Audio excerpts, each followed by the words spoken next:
Good evening, our CX Forum audience. Welcome to our today's webinar, Integrating NPS and Customer Emotions for Leveling Up CX Insights. We have again one very interesting topic here on the table to discuss today with our interesting guest as well. And I can see that we have a bunch of people on board already from the beginning today. That's very nice to see as well. And I know we had very big amount of registrants for this webinar as well. We had almost 300 registrants all around the world. So thank you so much for showing such a big interest in the topic. It's definitely great to see. And as we always start the webinars, then I'm sending greetings from Finland.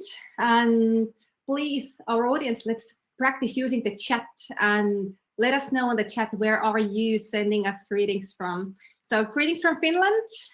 Where are you from? Oh, greetings back to Kosovo and Italy, Sweden, UK. Hey, Jaakko, you're also from Finland. That's nice to see. Yes, we are Team Finland here, and we have a bunch of people from Europe, also outside of Europe, joining us. So really, really cool to see. Nice. Let's move forward. Since our time is limited, then let's get started with the short housekeeping. I am Evely Kaasiku, and at my everyday work, I am a CMO at Feedbackly. And actually today we have this webinar so that we have at the beginning some introductions. Then we'll have a presentation by Jaakko Männistö.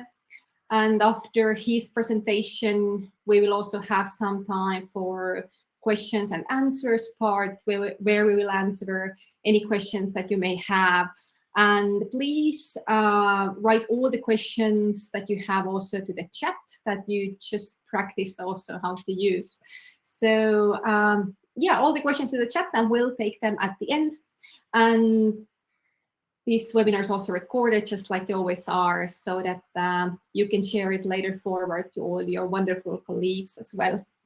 But yeah, together I have here with me Jaakko Männistö. Hello, Jaakko. How are you doing today? Hey there. Thank you for asking. I'm pretty good. And greetings from my home studio for today. Nice. It's looking nice.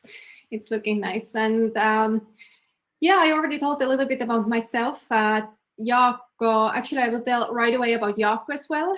And Jaakko is a startup entrepreneur and an internationally awarded CX professional. Jaakko is a founder and CEO of Feedbackly, co-founder of CX Academy and CX Forum. And he's also one of the developers of the Emotional Value Index measurement framework and a global frontrunner in the emotional experience. So, Jaakko, anything to add? No, I think you covered it just fine. Awesome. All right, but let's move forward. And while people are still joining us, then and before I free the stage to Jaakko, I would like to quickly go through also the so-called formal part and thank our partners, because this webinar, of course, wouldn't be possible without them. And good to know that this webinar is organized by CX Forum. CX Forum is a global CX network built by passionate CX professionals for other CX and marketing professionals, just like you, our dear audience. And we are non-profit. Our goal is to share the CX knowledge and spark great discussions to help businesses create happier customers all around the world. And in addition to webinars, we provide also CX training, to reports, and much more. And what comes to the webinars, I would like to right away bring out that if you know great speakers, or you think that you have a great story to share with other CX professionals, please contact us. We are always interested in great CX stories. So write us at hello@cxforum.io. Or on a website. And yeah, quickly then thanking also CarePage, because this webinar is possible thanks to them. CarePage is a complete 360-degree feedback, complaints, and continuous improvement software designed and built specifically for health and aged care. And the other sponsor is Feedbackly. And Feedbackly is a customer feedback management platform that helps businesses in any size and industry collect customer feedback and provides all the training and services needed to rock with it. So today, Feedbackly is the front runner in the emotion experience category with the special emotion value index survey. That's an exciting thing as well. But let's then focus on today's topic. And before I free the stage to Jaakko, I have two questions to you, our dear audience. The first question is, we will talk today about integrating NPS and customer emotions for leveling up CX insights. But what would you most like to learn today? So please pick up the poll and answer. There are four options to choose from. How to measure customers' emotional experience, or combining NPS and emotional experience, or outcomes of measuring them both, or everything mentioned above. Nice. We can already see that definitely all the topics are interesting, right? Thank you so much for your active engagement here. And I now posted also the next question that definitely gives us very important insight. That is your business measuring emotion experience today?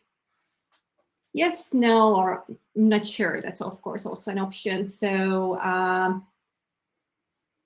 right. So we can see that most of our audience is not measuring yet, but I'm sure that they are interested in hearing now more about how to do it. So, Jaakko, it's time to free the stage to you. How do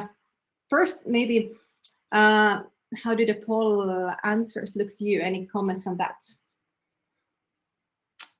All right. Well, I think that looking at the answers, very interesting to see a similar pattern to a research that was just conducted. There was a webinar, I think it was like 3 weeks ago, around the new CX Outlook report, and I think that the results are actually pretty in line with that. The big trend for understanding and measuring emotional experience is definitely there. And happy to open up some practicalities around that a little bit, but yeah, no surprises awesome. there for me, at least. Awesome. Let's start looking into it. The stage is yours. All right. Thank you, Evely, and thanks for the introductions. Great to be here today. With some of you, we've already met through some webinars and discussions before. But now jumping into specifically to a more specific question regarding measuring and understanding emotional experience on how that relates to NPS and customer journey and other metrics inside the customer journey. And we're specifically focusing on NPS today because that's one of the most used KPI there.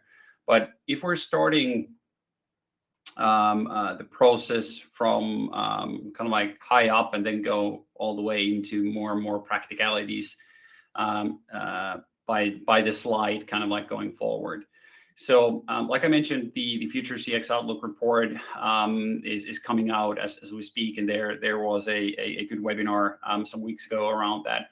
And what I want to just highlight from there is that rising trends in between, like for companies who want to be better in customer experience, definitely AI personalization and employee experience are popping up as well, and different tools around there. But if we are looking at what are thriving at the moment, what are the CX leaders saying specifically is measuring the entire customer journey, and what comes hand in hand with measuring the entire customer journey is the rise of emotional experience. So when I think 2 to 3 years ago, the same number was 6%, and now it's 28%. So the rise of the emotional experience has been the fastest of all of the trends around what we see. And that's essentially one of the reasons why we're here today, and why we want to keep the topic of emotional experience so high also in our discussions and going forward. Now, of course, before we head into the exact topic of emotional experience, we're going to need some tools to better understand and measure. And today, on all of the discussions when we're going for measuring emotional experience, we're using EVI, an Emotional Value Index, as a KPI for emotional experience. If you're not familiar with the EVI, there's plenty of materials around already for quite some time, but very shortly put, EVI is a standardized way of measuring and understanding emotional experience, meaning the impact of your customers' emotions to your customer's purchase behavior, which means pre-purchase phase essentially means conversion and size of the basket, and then as an ongoing customer relationship, probability of purchase or repurchase, or then if going down, essentially the KPI is going down, then a churn on the other side as well. So this is just something good to understand, that this is the kind of like the KPI that we're using as a framework for today. And of course, if you're using something else a bit less standardized, at least I know that some of you have kind of like internal models as well. Just let us know. It would be nice to have a discussion around those as well. But for today, we are using EVI as the starting point, as a framework for the emotional experience. So going forward on, like I mentioned, on the rising trends going forward. So if we're saying that emotional experience is the next big thing in customer experience, and what we need to do there to better understand it, but still the situation is that most of the companies are still using only the KPIs and measuring the things that are not that relevant to our customer experience anymore today. And I'm usually using an example here that would you only use tactics and methods that were developed 20 years ago or 30 years ago or 40 or 50 years ago, when none of us are doing business like we were doing 30 years ago. So essentially the business and people and purchase behavior has changed. So we're going to need a tool, or we're going to need a measurement, which means emotional experience, in addition to the more traditional ones, to better understand our customers, and essentially why they buy, how they buy, and how can we impact that. And that's in the heart of the emotional experience, is that we better understand our customers and their purchase behavior. And like mentioned, for today, for that specific KPI, we're using EVI to better understand. So that just as a very quick background. And if you're essentially, like mentioned, if you're not familiar with, for example, EVI or emotional experience to that matter, please take a look on more information on that. There's plenty full of our webinars as well explaining that.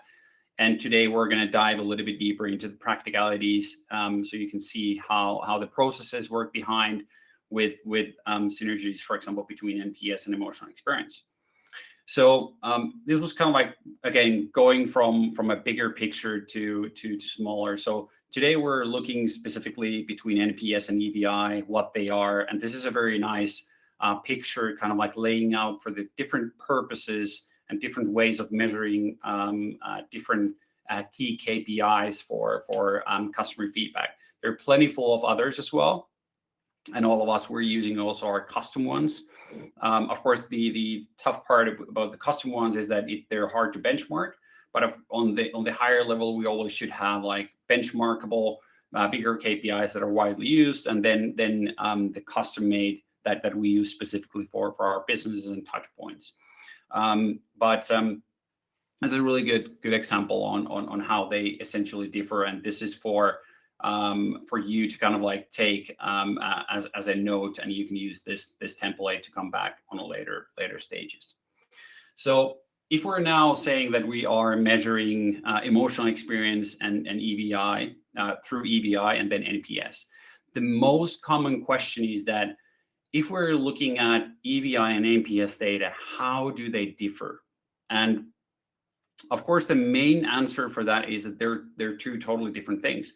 NPS is promoting value through probability of recommending. So it's a probability of recommending, which means that it's just a part of the business. So it's not the entire customer journey, and we're going to come into the customer journey in just a second. But the EVI is something that you can measure through the customer journey. And essentially, EVI, as we're talking about emotions of the customer and emotional experience, and we're measuring emotional experience that has impact to sales, EVI is more sensitive, so to speak. And this data is time synchronized. So basically, meaning that we can see some points and compare of those. So here in between, the timeline is about a week of difference, but we have synchronized them to make kind of a point here. So when we're looking at the EVI scores and when we're looking at the NPS scores, we can already see that NPS scores are coming a little bit later. So it's not so quick to react. And the reason for that is that you can only measure NPS at the end parts of the customer journey. And it's not that sensitive to react to different changes. So usually NPS scores are pretty stable. So it doesn't give you that much information on a shorter scale or in a singular cases. But when it comes to emotions and emotional experience, EVI is more sensitive to react to different changes. So this means that you can faster take into those challenges. You can faster take into those high points as well, what you can see from here, and you can start fixing those problems faster. And again, bearing in mind that by nature, NPS is telling you a different story. EVI is telling you about the purchase decision-making, purchase behavior, whereas NPS is telling you about the recommendation and probability of recommending. So again, a little bit of a different, but usually these are the two things that people are asking. So if we're starting to use emotional experience, how does that compare to our NPS scores? What should we consider, et cetera, et cetera. And this is a very good illustration on telling that EVI as a general KPI is also more sensitive, giving you a bit more information through the changes there. But now jumping into the kind of like the I would say hardcore theory part on how should we structure our CX, and especially now the EVI and emotional experience and NPS part. So like mentioned, EVI is a bit more holistic metric because emotional experience you should measure throughout your entire customer journey and your employee experience journeys. So EVI you can measure through the entire touch points of all of your customer journeys. And what you can do with emotional experience, you can then combine it to be a strategic KPI because it's measuring your entire customer journey. Whereas, for example, NPS should be used in the post-purchase journey parts where you actually have provided the service, for example, for the customer. Whereas EVI is good to be used on, for example, on the early stages where you can, for example, measure the connection, your emotional connection to your brand, to your website, to usability of the systems, et cetera, et cetera. So essentially what you can do with emotional experience is to create a real holistic strategical level KPI. And the good point is that then you can also compare it to your employee experience because you can use the emotional experience measurement also for employee experience. So for that sake, it is like employee experience is kind of like a bit more like an umbrella for all of our other touchpoint specific surveys. So now the question comes in that on practical level, how do we then integrate and use together the surveys and the EVI or the emotional experience with the other KPIs in the customer journey.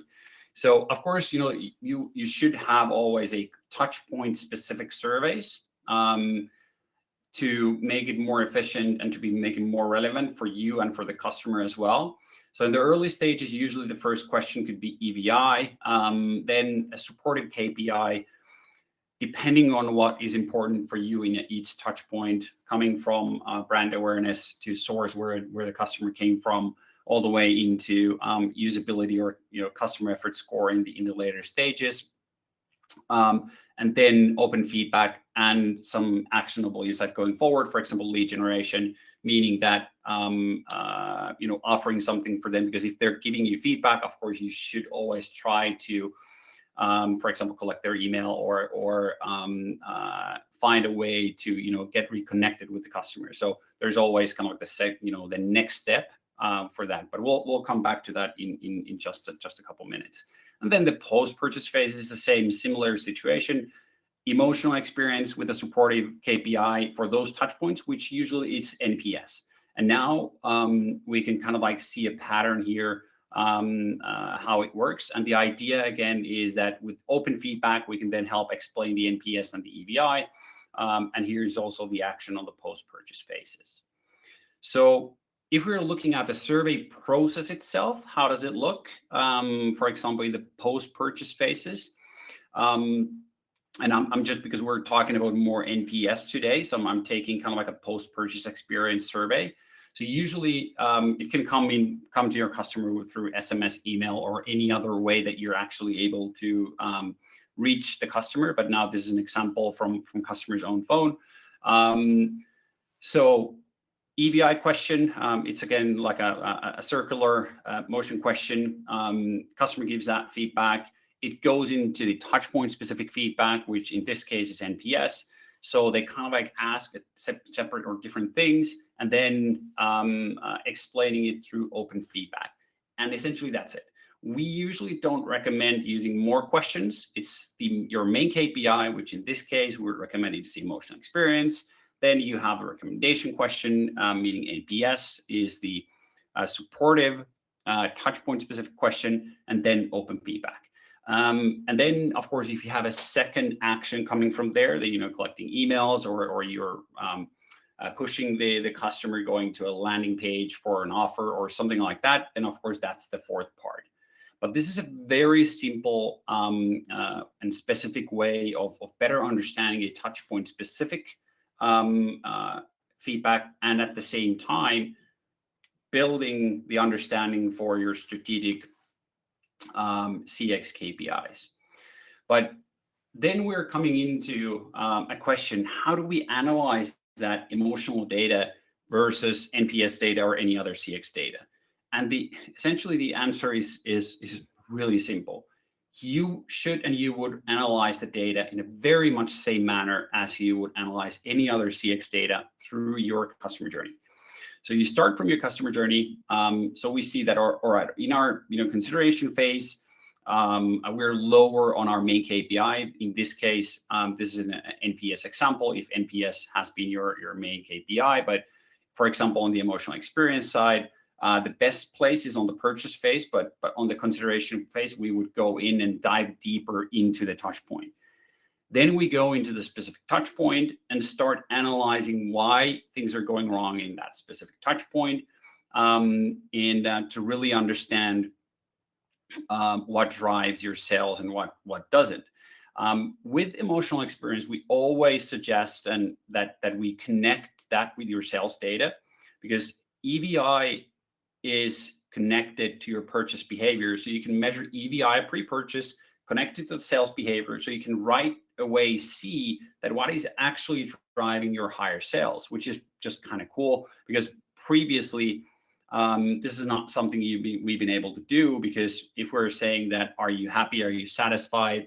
And then we take the sales data, is not giving us too much information. But with EVI, because it's connected to the purchase decision, it's something that gives us a good view on that. So going down and drilling to the root cause of the touch point, and using that open feedback as well to explain what's going wrong and why it's going wrong, and then go into the process of actually, developing those things that need to be developed. So kind of like an easy an idea of how to analyze CX is you start from the big picture, you drill down, find the problem, and fix the problem depending on how bad the problem is from your sales perspective.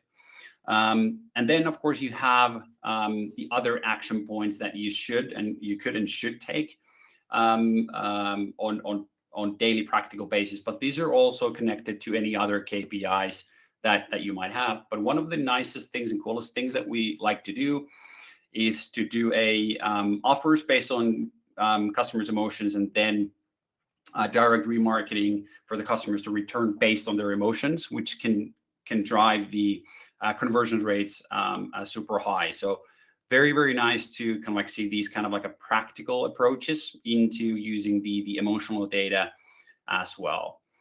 And then, of course, what comes down from the results perspective when using the customer journey approach, measuring those pointers from emotional experience perspective, taking those things into action pre-purchase and post-purchase, and then over time. And the numbers are crazy high, so that we can actually make a big difference if we're just comparing to satisfied customers. So essentially, when we're usually talking about results from emotional experience or measuring your entire customer journey or trying to fix your customer journey, compared to just having a customer satisfaction survey at some point of the customer journey in the end, the results are really nice compared to that, because we can start fixing the entire customer journey and we can really tap into the customer's emotions, what is actually driving the purchase decision, which is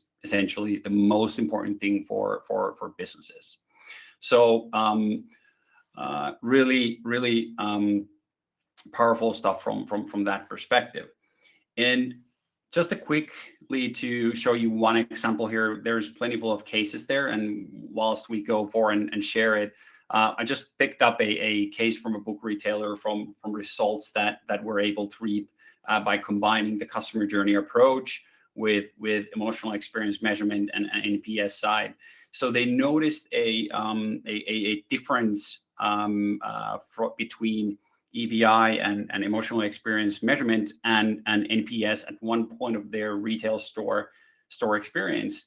And what they noticed is that if they started to create certain kind of emotions while keeping the NPS on the same level, they were able to push their impulse purchases while the people were in the store up by 57%. And essentially, this is a crazy big number if we see that your average purchase is, let's say, €5, and then you can up that from €2 impulse purchases all the way into 57% higher. So your revenues will grow massively per customer, walking out from the store.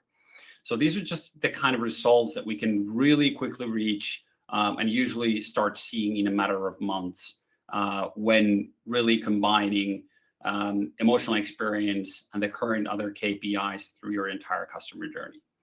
But I think that at this point, I'm pretty much full in my time. Hopefully there has been some questions. I'm happy to open up discussion to any questions or any doubts or in comments and arguments regarding emotional experience. But at this point, I would like to thank you for your attention, and let's jump into the questions. And at this point, I think I'll hand back to you, Evely. Thanks, Jaakko. Thank you for a very good presentation. And indeed, we have already a bunch of questions, and please feel free to add more here. And while you are adding questions still to the list that we could start tackling, then as our loyal webinar participants know, then every time we have different opportunities for our webinar registrants that they can grab for free to improve their own CX program. And this time the opportunity is to have a meeting with Jaakko to discuss then if and how measuring emotion experience could be done in your business. And oh yeah, it is written that there is a pop-up. So now there is a pop-up as well that you can click and you can book a meeting and explore more in your industry, in your business context, how this all could work there. But all right, it's then time for Q&A. And we have many good questions here already. And I would start with Laura's question. You just a couple of slides back showed 3 figures, 3 numbers. What are the results of EVI or emotion experience and impact of emotion experience? So just a quick question that where do these figures come from? And then I have right away a next question as well. Okay. So where those specific figures come from? So if we're looking at and where it came through to this presentation is essentially from direct customer cases that what those results are essentially. What we've been able to measure from companies using emotional experience. And then on the background, there is also another research about emotional experience from Harvard Business School or Harvard Business Review. So that's kind of like the secondary if we're looking at the overall increase of revenue of companies that create emotionally connected customers. That is Harvard Business Review research, but those 2 others are through CX Forum and Feedbackly research from the companies that are actually using emotional experience. So those are the sources, and happy to. I could actually attach a slide with those, so you can kind of like deep dive into the research that is behind there for those people that are more interested. Yep. Yes. Okay, that's good. And actually, the question was connected to the trouble of convincing leadership for change because they need metrics. So connected to this question that is always or very often asked at many of our webinars actually as well is that how to convince leadership. So what are your 1, 2, 3 tips to convince leadership for change to take new metrics into use as well, or to even explore rising trends areas like emotion experience in whatever metrics they want to use for it? Yeah, very good. So I think that the answer to that is trifold. First of all, of course, looking at the results that companies that are actually creating emotional connection and creating good emotional experiences, how those companies do is pretty much something that, like, if you see those results, you have to be crazy not to use that, because just by measuring and using the same process of understanding and analyzing the data, you can get so much more information to fix your problems or even sell right away, because with emotional experience, it's immediate. It's not something that comes in over time in a year, but it's actually immediate when you be able to start fixing things. So what we can actually promise is that when you start fixing something and when you start measuring, you can actually see that. Like you can come out from the old world of saying that, okay, customer experience is something that we can't attach to sales or ROI or whatever. But with emotional experience, you can actually do that. So there's you can see it instantly, which is one, which is every leader wants to know. Then of course, secondly, when we're looking at the big trends, those are always good to use. But unfortunately, what is the biggest impact? What I usually see when I'm talking to leaders is this image that I already showed you. So if I'm telling them that that most of the bigger companies are using CSAT, NPS, and CES, for example. Now, if we're thinking about what emotional experience or what customer experience consists of, so actually emotion is, and every marketer in the world knows this, and I don't know why every CX person doesn't, but every marketer in the world knows that emotions drive decision making. So if emotions drive decision making and we're not measuring any of the emotions, then most of the customer experience we're not measuring at all. So we're basically, making blind decisions. And using the example of saying that if you're actually measuring things the way they were measured 50, 40, 30, or 20 years ago, but are we doing business the same way we were doing 20 years ago? And I, God forbid, hope that no one is doing their business the exact same way as they were doing 20 years ago. So at least there is always some sort of digital aspect from sales or marketing perspective, at least. And this is the third one. So usually saying this out loud, it's a kind of like a negative message, but it's a super, super effective. And usually at that point, no one is able to come in and say that, okay, this is not relevant, right? So really on how to convince your leadership, especially on the marketing side, they will immediately understand, okay, this is important. So trends, results, and then kind of like a little bit of a pain point approach. And when people see this, they kind of understand like, okay, we're a little bit behind because we should have already done this emotional experience for quite some time. Very good. And we have many questions now connected to measuring emotions. Yep. Here in the list. So let's start tackling them. We have about 8 minutes still left to tackle these questions as well. Sorry? I'll be fast. Nice. So right now your example was about the B2C business that has e-commerce, for example, but we have many businesses in our audience that are either B2B or that are B2C, but they don't have actually direct contact with their end customers because they sell through distributors. So, but let's take first B2B, and then after it, let's come to the brands that sell through distributors as well.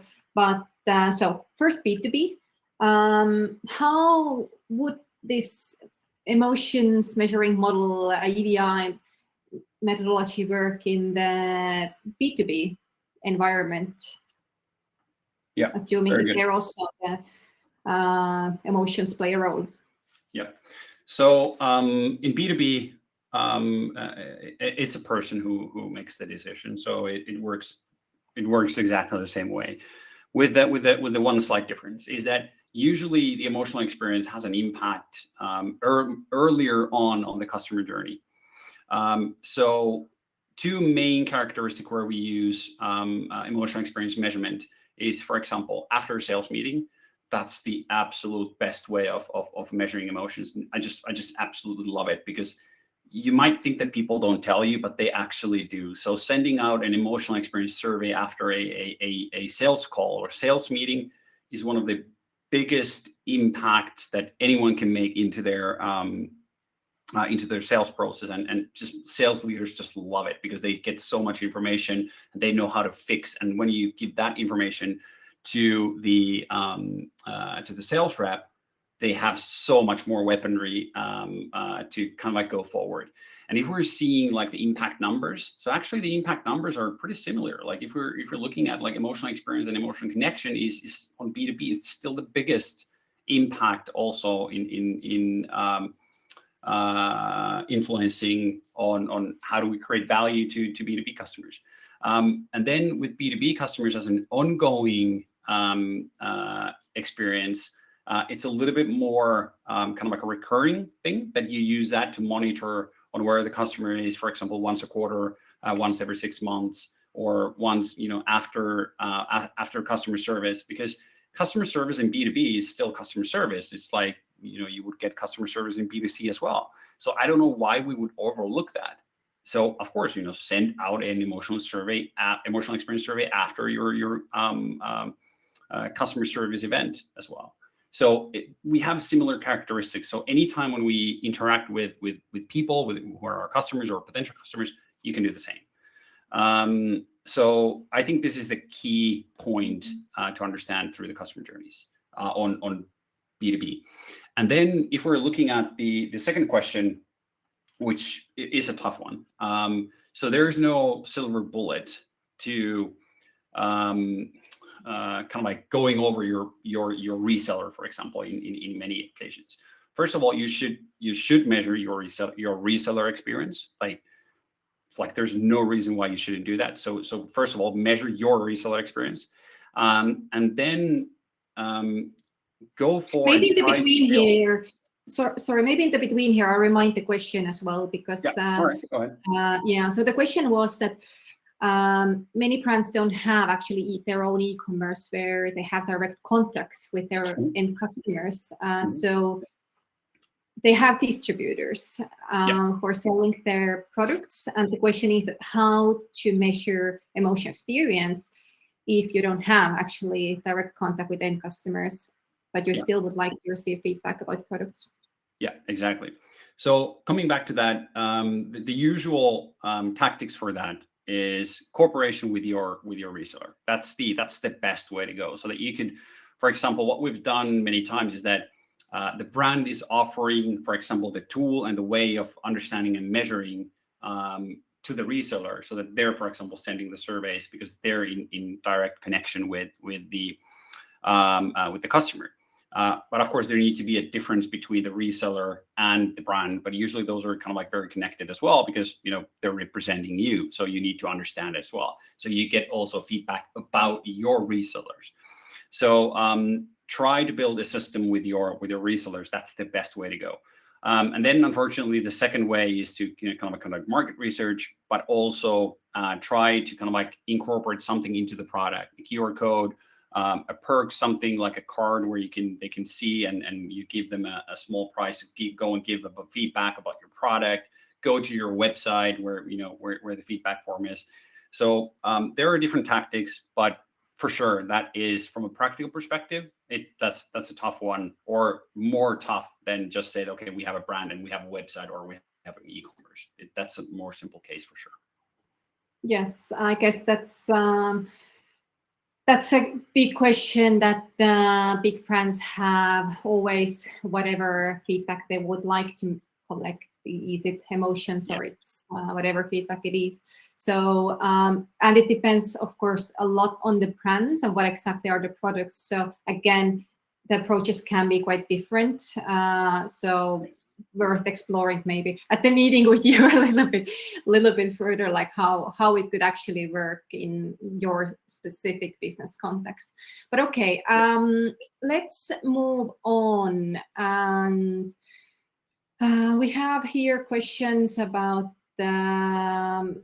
EDI and NPS, that measuring them together and under the same touch point in the journey. The comment was that it sounds like it could create customer fatigue to answer. What would be your comment about that? Yeah, that's true. But based on the data that we have and experience, if we're looking at, for example, about 10 million survey responses, the optimal point is 2 questions plus open feedback. After that, the kind of like the rates going forward will start dropping drastically. There will be always people who only answer 1 question, but of course, then you would need to, and you would like to get your main KPI, whatever it is, in this case, emotional experience. So, and it doesn't hurt you too much that they only answer 1 or 2 or 3. But the main optimal from survey perspective is 2 easy questions that you can tap and select, meaning EVI, NPS, very easy, quick, takes 5 seconds. And then if they want to give more feedback, they can write. That's it. for a transactional survey or touchpoint specific survey, I wouldn't recommend using more. In some cases in B2B, it might be okay to go for 1 or 2 more, but I wouldn't recommend it as well. So the point is valid, but based on data, 3 is still okay from a conversion perspective. Right, and actually, it's good to remember also that it's possible to segment or filter and target the survey so that you don't show all this same surveys all the time to everybody. You don't annoy this one customer too much. But if you have 1,000 website visitors, for example, 300 can see one survey, 300 another survey, 300 different survey every day. If the volume is big enough, you get still good enough data to make your decisions on, right? So and I think that maybe extend to a little bit to that, and I think if I might have misinterpreted the question as well a little bit, but also if we're looking at the customer journey, the main best practice on this side is that you should only ask one customer once pre-purchase and once after purchase. That's it. Like, then randomize the questions in a way that and take different parts of your customer segments and different customers to answer different surveys, so that you're not asking, for example, me on every single touch point, because if you're asking me on every single touch point on the second survey, I still might answer, but on third survey, no way, Jose. In that sense, third one is too much. Yeah, fatigue will be real then. Yes, but hey, we have now run out of time. We have still many questions here in the list. Thank you so much for these questions. We will answer these questions over email as we can, together with Jaakko. And yes, thank you so much, Jaakko, for a great discussion today. Good. And thank you so much for the audience. Thank you already for the great feedback here in the comments or in the chat as well.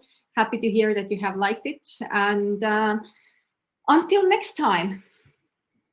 Oh yeah, and I would like to encourage everyone to expect and wait a feedback survey from this session that will definitely have some emotional experience in it. So it goes out in 2 minutes. So yeah, if you don't have anything to say, like positive or negative, but at least try it out. So you're gonna have an example in your email. Right. That's a good reminder. Yep. Hey, but thank you so much, everybody. And I wish you a wonderful morning, day, afternoon, evening, whatever it is on your side of the globe. All right. Thank you, everyone, from my side as well. Bye-bye. Thank you. Ciao.